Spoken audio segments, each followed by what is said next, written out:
You talk up front about this no differences paradigm. What is that? It's the idea that the children of gay and lesbian parents don't differ fundamentally in any sort of important ways from kids raised in different kinds of families. There's been some subtleties in the research about it. So do you compare, when you talk about no differences, do you compare them to people who have been through some family transition, since plenty of gay and lesbian parents have been married in the past or came out of the closet and things like that? Do you compare them to people who also have had such transitions, or do you just compare them to everybody, right? And does it matter whether they're single parents or not?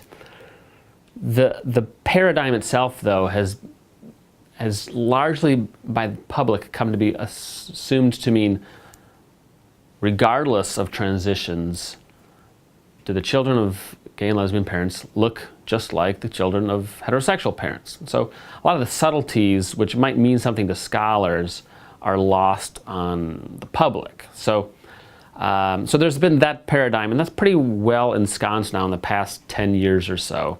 Prior to 10 to 15 years ago, I think scholars would have agreed upon the idea that there are probably some distinctions, but they're getting to be fewer. One of the interesting things that we've seen in the last 5 to 7 years is how there's been a shift even away from no differences towards the idea that especially lesbian parents in general are probably better at it, a couple are better at it than a traditional male and female heterosexual householder.